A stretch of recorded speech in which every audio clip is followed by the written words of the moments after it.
All right, good singing together tonight. I invite you to open up your Bibles to Psalm 46.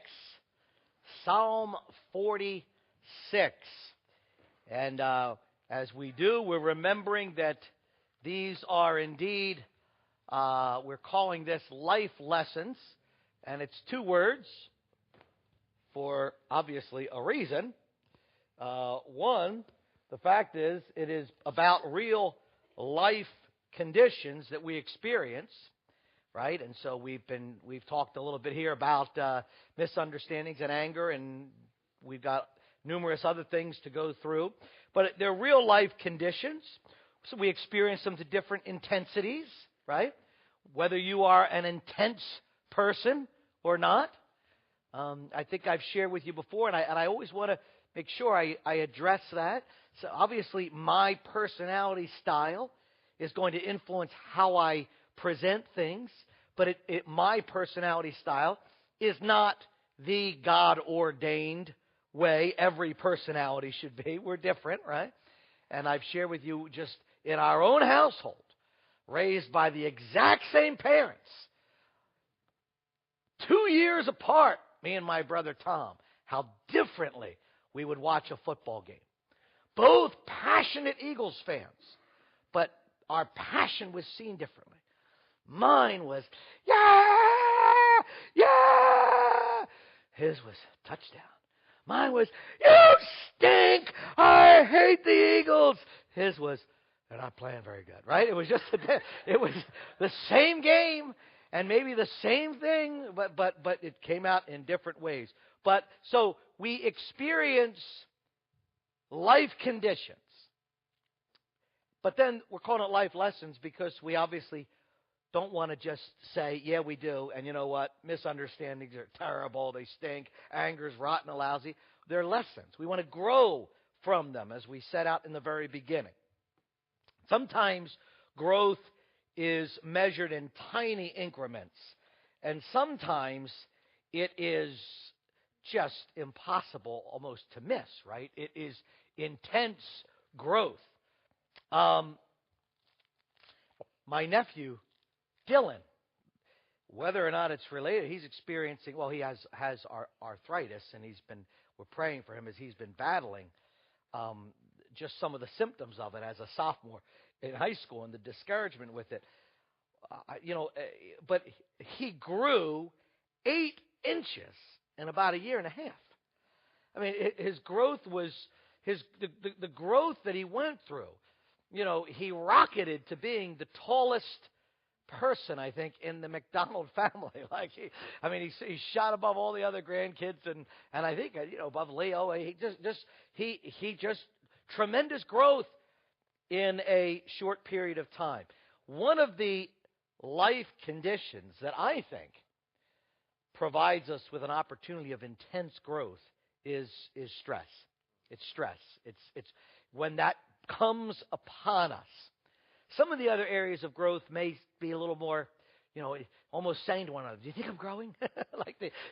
But that sometimes it can be just intense growth through stress, and so that's why we said in the beginning of this series that our goal in life can't be to say, I want to live the easiest, pain-free life. Our goal has to be, we may want that. We may say, I don't like pain. I will avoid it if I can. But my goal in life has to be, I want to become more like Christ. I want to glorify Him. And so it changes our perspective as far as how we look at these things, such as stress. How we literally can find ourselves saying, okay, is there a way to open my arms to stressful situations, anticipating the growth they can bring? Psalm 46 and verse 1 says what? It's fascinating. First off, if you have sometimes just reading the titles in the Psalms. For the choir director, a psalm of the sons of Korah set to Alamoth, and we go, okay, yeah, that's great. Let's move on. From what I've read, that's kind of saying, Dave, you tell me if I'm wrong, it's for the sopranos. I don't know if but the commentaries I read, set to Alamoth, it's in the higher soprano range. For some reason, I don't know why. Maybe like when we're in stress, we raise our voices higher. sing it to, it's sung by the sopranos. But anyhow, God is our refuge and strength, a very present help in trouble. The word trouble there literally means to be restricted, to be tied up, to be kind of squeezed into a narrow place, right? One of my favorite professors when I was in college was Dr. Reynolds Showers. And he still, every so often, speaks, but he's had some real physical ailments, and he's still aligned with Friends of Israel. But in his class, he would always say, hey, we're between a rock and a hard place. That was one of his big phrases, between a rock and a hard place. And if there was time where I had no idea, that I had a test, and I had no idea the answer. And it was like something like, because it was church history, where did the such and such church turn to? And I was like, in between a rock and a hard place. And he wrote next to it, nice try, but wrong, But that was one of his phrases, in between a rock and a hard place, right? And that sense of being pressed in, being squeezed in. Like I said before, you just say the word stress, and sometimes you can almost begin to feel being pressed in, being squeezed in. I've told you before, I know people think, when I was little, thought, oh, well, he's tiny. He doesn't mind being pushed into tiny places. But they found out my freshman year at Maple Shade High, when a couple guys tried to squeeze me into a locker, that it just wasn't going to happen. Like, that literally, I would rather than break my bones. And so I was swinging and screaming and biting, and they were all angry at me, but they didn't squeeze me in that little locker, because that sense of being squeezed in, right? And it just, that pressure can start first thing in the morning and build on us. These words may be familiar to some of you. I went to sleep with gum in my mouth, and now there's gum in my hair. And when I got out of bed this morning, I tripped on the skateboard, and by mistake, I dropped my sweater in the sink while the water was running, and I could tell it was going to be a terrible, horrible, no good, very bad day, right? Some of you are familiar with that little story, Alexander or whoever it is. But, it just starts off in the morning, and you're getting squeezed more in and in and in, the pressure. And if we don't process it, if we don't deal with it, obviously it builds and it takes its toll. We're going to look at how Psalm 46 tells us to deal with it, right? Back in the 70s, I don't know, I know Rod's involved in counseling. How many of you have continued counseling courses? So I don't know if they've adapted this study or not, but back in the 70s, I remember it being referred to a lot, this study that was done in the University of Washington that kind of set stress points for different things in life. But their study simply was this. It was a well-done scientific study, but they looked at a lot of different, and they gave numbers to them. Now, obviously, that number may not be the same for every person, but the death of a spouse was 100 stress points. Remodeling your house was 25 stress points. Christmas was 12 stress points. I don't know what it was for losing your job. Nowadays, that might have been higher on the list. But what they were just simply saying was, in their study, what they looked at these different things, and they were obviously these stress points weren't from God, but they were just things that they observed and tried to put numbers on them. And according to their conclusions, they made a general conclusion that if you experienced more than 300 stress points in one 12-month period, you most likely were going to experience physical and emotional responses to that over the following 2-year period. So again, it wasn't doom. It wasn't, yikes, I added it up, and I'm at 362. Oh, no, it wasn't doom. It was a diagnosis, in essence. And the reason I bring it up is, that we as Christians are not immune from human situations and statistics. We don't go, that's a statistic from the world, and we're human beings. And so we're not immune from it. And so it's important for us. I can remember, going through a stretch and thankful for my father even said, okay, let's sit down. Here, let me take a piece of paper. Let's write down what you've experienced in the last 6 months. This happened. This happened. This happened. We weren't putting points next to it, but it was just to say, don't think you're superhuman. If you don't deal with these things, they pile up, the stress can become cumulative, and it's going to take its toll on you. And so as Christians, we don't pretend that we're immune from human weaknesses or statistics. That's practical knowledge. Just like the doctor who tells me, your leg is broken. You know what I mean? That's practical knowledge, that alerts us to seek what? Scriptural insight. Scriptural insight. What does Psalm 46 give us? I believe it gives us some real scriptural insight for handling stress points, right? We read Psalm 46, Martin Luther, and nowadays I have to say Martin Luther, not Martin Luther King, because I'm finding myself with my own kids. Once I was talking about Martin Luther, and I said, and they were getting confused. And I said, you're thinking of Martin Luther King, not Martin Luther. They're separated by 500 years or not. When was Martin Luther? I'm getting about that, And I'm saying you're just getting mixed up, right? But Martin Luther reading this psalm is what caused him to write "A Mighty Fortress Is Our God."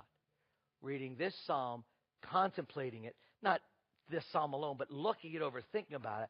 And I don't know if there's a hymn. More powerful words. You can have your favorites, but then "A mighty fortress is our God." Whew. Did we in our own strength confide, our striving would be losing, right? I mean, just great words that he shares. But Psalm 46 created that song within him. The psalmist lists for us, we're going to notice, three potential stress points. There's more. There's plenty, right? Plenty. But three areas, three ways, three things that he certainly seems to separate this into three little sections that can come with those overwhelming waves, can cause the heart to start beating. You start feeling drained. You start getting hot. It's all real. There's this incredible body when stress goes and all the responses. But in the beginning, God is our refuge and strength, the very present help in trouble. Therefore we will not fear, though the earth should change, and though the mountains slip into the heart of the sea, though its waters roar and foam, though the mountains quake at its swelling pride. That first area I'm just going to call natural alarm, right? Natural alarm. Certainly, if it was literally the things he's saying there, right? If the mountains are beginning to slip into the sea, right? That natural phenomenon, but natural alarms that we can face. A lot of our movies are built on that. I could just start naming, Armageddon and Deep Impact and The Day After Tomorrow and like these different movies that are all built on some incredible, natural phenomenon occurring. But we don't. I mentioned movie titles. We have enough real life to put that into perspective for us, right? Whether it's a tsunami across the world or whether it's flooding in Colorado, right? That wasn't that long ago for us to observe.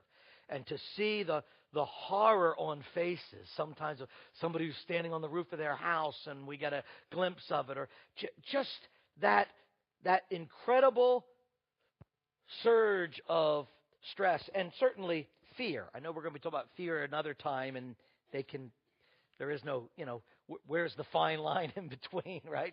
Some of these things blend and mix. But that natural sense of alarm, we even have, I think that we even face it because of our tremendous advantages of technology, comes the tremendous stress of technology. In other words, we get told for a week ahead of time that storm may come and blow our house away, right? I mean, we have technology that's telling us this and telling us that, and that stress of that, and not only in the world around us. When I say natural alarm, in our own bodies, right? I think about the blessings, and I've said this to people, the blessings of medical technology, and it is tremendous blessings. A colonoscopy. What a life-saving device, right? But it also can cause you for a few weeks ahead of time to be worrying about what the doctor might find on the colonoscopy. So what I mean is, when in the day and age where we were a little more, now I know they had perhaps some more better natural knowledge or remedies in times past, but when we were a little more primitive medically, people were walking around, they didn't know what was wrong with them, right? I don't know, I'm just having pains in here. I don't know, I'm just, and we have all these tests that also give us what? Stress about natural alarms. There's another situation he brings up in verses 4 and following, civil disturbance or relational disturbance, right? What does he say? There is a river whose streams make glad the city of God, the holy dwelling places of the Most High God. God is in the midst of her. She will not be moved. God will help her when morning dawns. The nations made an uproar. The kingdoms tottered. He raised his voice. The earth melted. The Lord of hosts is with us. The God of Jacob is our stronghold. Selah. Consider this, right? Stop and pause and think about it. The picture here moves from being one of natural alarms, the mountains falling into the sea, to more person on person, cities attacking nations, right? Civil disturbance, the stuff taking place. Picture of a city under attack here. The nations made an uproar. I was thinking, if you've seen the Lord of the Rings trilogy, or some of you would say, I don't watch those things, I read them. And that's great, but when you watch them, you get to see it acted out. No, but the graphics, the special effects, and all those orcs are attacking the city, and they're launching these giant rocks, and they're crashing against the wall, and finally they hear the yell out, "The wall is breached! The wall is breached!" Back to the keep, or whatever it is, the inner wall, and that attack on the city. And the look on their faces as they see these armies coming, and but again, it's sometimes we'll see that, 9/11, the Boston Marathon, we think of those things, or sometimes it's civil strife, a group that's against this particular business or whatever, and there's some destruction. But beyond that, even when we think about it, right? That attack on the city, maybe in your workplace, that kind of attack, maybe it's in your school circle, right? It can be in your family, it can be in the church, it can be in a neighborhood, it can be anywhere. That sense of it's no longer natural things that none of us control. Now it's people's attacking the city and disturbing the city, and it can leave us shaken, those things.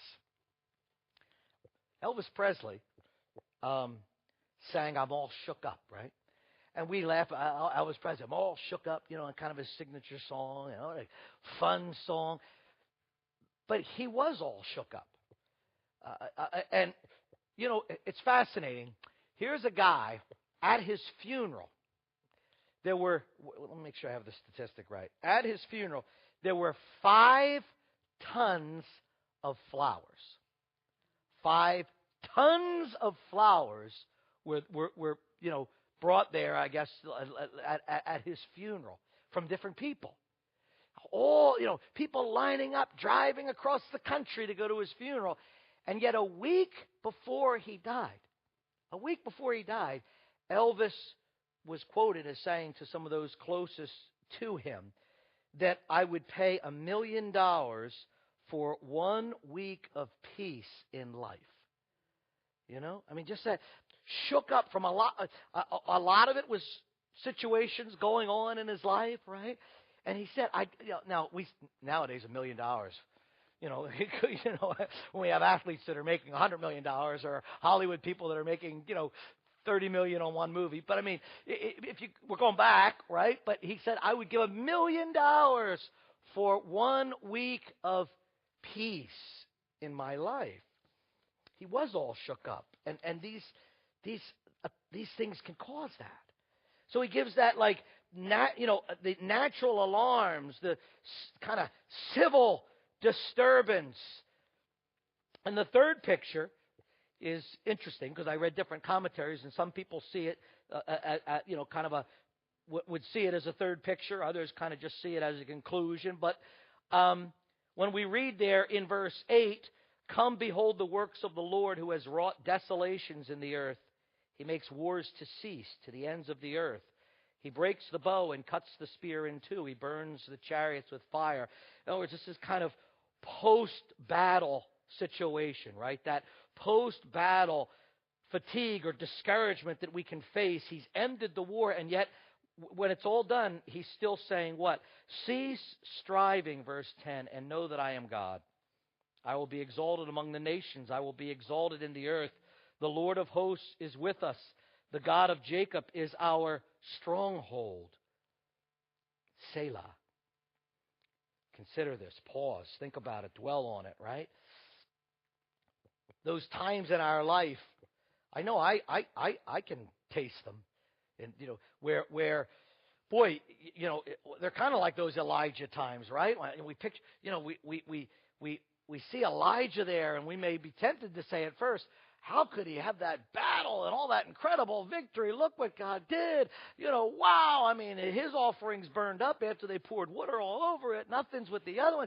What a clear display of incredible victory that he rides off into the sunset with. No, he comes off the mountain emotionally and just crashes, right? Those times of when, I don't know, when the adrenaline kind of is drained and stops pumping and we're weak and we begin to question. Inner turmoil. I remember as I was maturing, and that would happen to me different times. And Sunday night, and I'd say to my dad, I'm just kind of feeling down. His answer would be, yeah, I know, it's a Sunday night. Go to bed. Get up tomorrow morning. Right? Kind of like, it wasn't this, he wasn't going to get into this 3-hour discussion about why I was feeling down late on a Sunday night. It's the weekend's over. You're starting a new week. Just know that, right? It's kind of the post-battle fatigue, I don't know who he got it from, but one of my dad's big phrases was, for every high, there's a low. And I don't know if you got that in your training at Temple University or where. But just that sense of those times when we think the battle's over, and yet we're riddled with stress of questioning all of our moves or this or that or what, that inner sense of turmoil. We look at these different things, but the wonderful thing about Psalm 46 is obviously we were looking at the stress points. I wasn't emphasizing what each one of them can do, right? They can all lead us to growth. For example, as we saw in the first one, right? In those natural alarms, what? It can lead us to growth of what? We will not fear. Verse 2, therefore we will not fear, though the earth should change. Why? Because of God's power. Because of God's power alone. And I'm going to quote that again from Martin Luther. Should we in our own strength confide, our striving would be losing. Now he's speaking about the gospel there too, when he says, we're not the right man on our side, the man of God's own choosing, doth ask who that may be. Christ Jesus, it is he, right? You can't trust ourselves for salvation. But some of us accept that. We say, I can do nothing for salvation. And then we walk into our spiritual walk as if the rest of it is up to us, right? Instead of remembering what Paul's saying. Foolish Galatians, what are you doing? You started out realizing it's nothing of you. It's by faith. And how come all of a sudden it's becoming about you, right? And your strength and your perspective of just this tremendous reason why we will not fear. Our response may be fear and alarm. Don't misunderstand me. If the ground started shaking right now and the earth split and this side of the church started sinking into a hole, I'm going to be telling you I love you as I run over to this side of the church, right? I'll see you all in glory, right? But there's going to be that instinct of self-preservation or that fear. But it's to me, it's while you're experiencing that, what? Remember the power of God and move away from that response of fear. That stress, that calamity can cause us to lift our eyes and see that this incredible God is our refuge and strength. I wrote down this: stress can move sovereignty from being a doctrinal word about God to being the real foundation for my peace. And I wrote that down just not like, hey, this is going to be a great quote. I wrote it down in my own life. Stress can move sovereignty from being a doctrinal word about God, I believe in the sovereignty of God, to being real foundation for my peace. And I've watched it happen by His grace. Not like, hey, I want you to know I'm on level 7. No, I've watched it happen. I've watched Him use stress to make me see sovereignty in a whole different light, right? When He talks about this second aspect in these verses here, verses 4 and following, this stress point can do what? It can bring us to growth where we will not be shaken in our lives, not be moved. Verse 5, he says, God is in the midst of her, and she will not be moved. Why? Because of God's power. He raised His voice, verse 6, the earth melted, the Lord of hosts is with us. This sense that God will protect. God is the one who thunders. It's wonderful to know there is no forgotten tunnel or gate, right, that God has left unprotected to His kingdom. Sometimes again that's comes out of real events in history, but also it can be in our own mind. We may, but we are secure in Him. There's nothing Satan's gonna, when his minions and demons sitting there going, hey, I found a spot where God's vulnerable. There are none. There are none. And so when these things come and bring stress and cause us to be afraid, be shaken, we say, no, not I'm going to pull myself up by my bootstraps. I can't. But what? He raised His voice, and the earth melted. The Lord of hosts is with us. That stress can push me to what? I will not be shaken because of God. It literally can be a condition that I experience that moves me to see His greatness and to find that position in Him.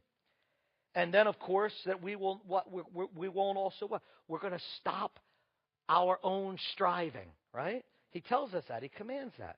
Verse 10, cease striving. And probably in your translation, unless you're reading like a paraphrase, if you're reading a literal translation, it may well be that the word, whatever, if there's two words there, be still, cease striving, that one of them, like in the New American Standard, for example, I'm reading cease striving. Striving is in italics because it's not really there. And it doesn't mean the interpreters have it added to the word of God, so to speak. But what they're trying to convey, the word itself literally is just cease. Ceased, right? But it's in that context of, cease your striving. Be still. Why? Because of his power. I will be exalted among the nations. I will be exalted in the earth. Know that I am God. See, to counteract the buildup of stress, sometimes we need to just slow down, right? Sometimes it's literally physical. I mean, I've had times where the overwhelming stress is, and I'm feeling all of that build up in me, and I stop and going, where did this, and I can say, okay, I guess I never really dealt with what that happened over here last week, and this thing that's going on, and that doctor's thing, and this thing, and it's all building up on me, and my initial thing is Psalm 46:10, cease striving, and I will just literally stop and just go, fill my lungs with air, and just, right? I'm going to breathe out real slow, right? You know, your doctor may have told you that. Why? Because it's true. Stop. Stop all of your wrestling to solve this on your own. Breathe. Settle. Cease striving and know that He is God. One of the little practical areas that I've just begun to discover is with driving. I've joked about my driving before, and sometimes I haven't joked because it wasn't funny. But I mean, I've joked about my. But I've learned something about myself finally. Right? Been driving for 30 some years, but I have learned that I have not used driving to places to be a tool of restoration like I should. In other words, I may be in this stressful situation, and I'm going from this situation, and I'm going to go deal with that person in the hospital or whatever, and I'm getting there by somehow it's for whatever, you know, I get there as fast as I can, and I'm beginning to learn. You may say, I learned that lesson a long time ago, and I'm happy for you. I have just begun to experience the joy of saying, all right, I'm going to sit in the right-hand lane. I'm going to listen to some praise music. And I'm going to drive. And then I'm going to let this be a moment where I cease striving. And I'm on my way there. I don't know what's going to await me when I get into that situation, wherever I'm going. It may be very stressful, but I'm going to use this moment, right? You watch a boxing match, the guy in between, rounds, he goes into the corner. He's not in the corner doing jumping jacks and push-ups. He's sitting down, right? He's resting. Maybe somebody's massaging him. They're wiping him. They're getting him water. Take this time in between the round to get whatever restoration you can. I found myself just being fascinated, like, wow. Literally saying, look what I have been missing. Now, you may have, I don't know if I drove by you recently, one of the past few days, but for the most part, I have found myself, beginning to say, I'm going to enjoy the ride a little more. Let myself just focus on the Lord and songs that lift up His name. See, Psalm 46 is a great psalm because when it brings up each of these issues that can cause us all those blood vessels to start squeezing and restricting, and it can also allow us to say, wait a minute, I will not fear. Why? Because my God is powerful. I will not be shaken. Why? Because my God's voice thunders, right? I will not continue to strive on my own strength. Why? Because He will be exalted. And I could do it all instantly because I love the wording. He is a very present help. A very present help in trouble. Look at verse 5. God is in the midst of her.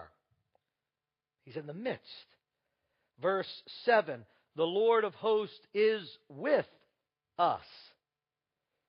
Verse 11. The Lord of hosts is with us.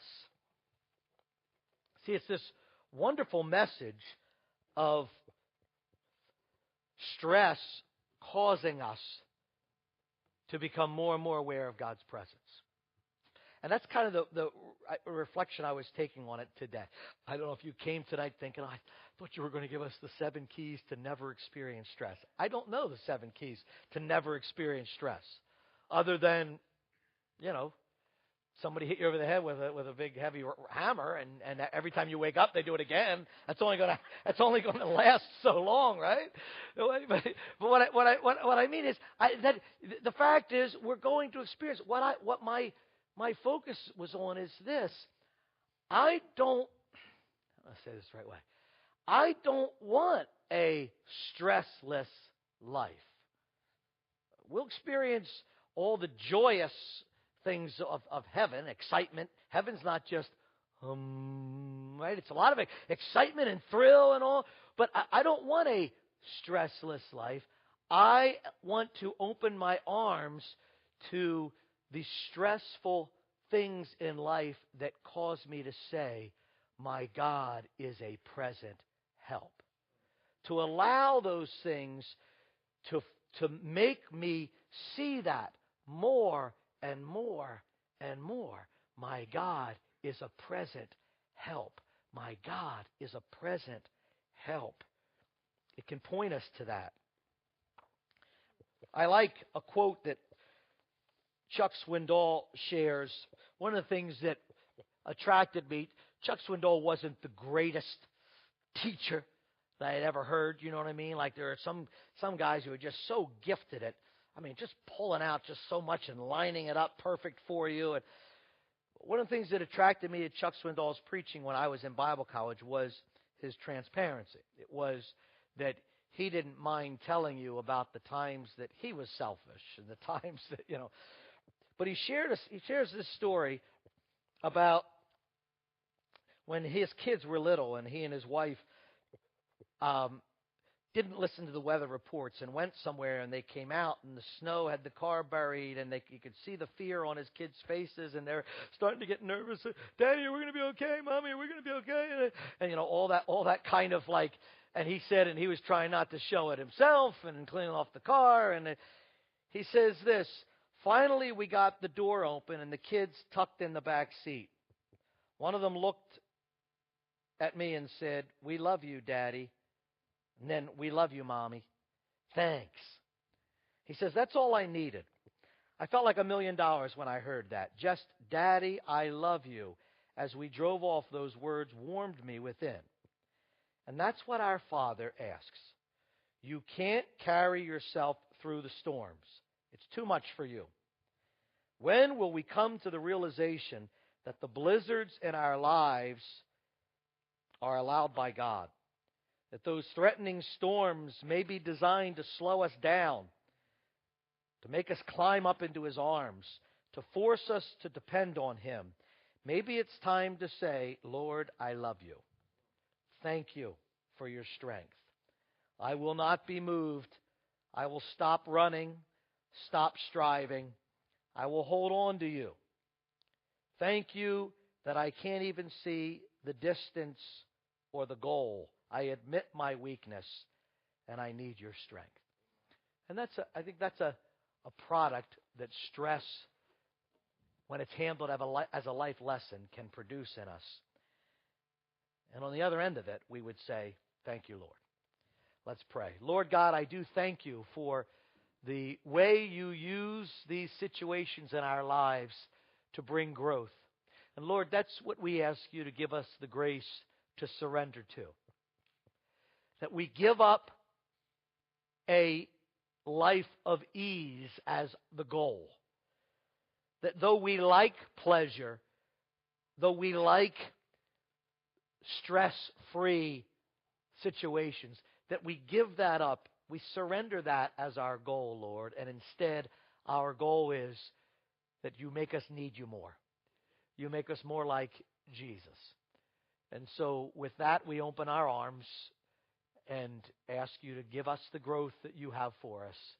In the name of Jesus, we pray. Amen.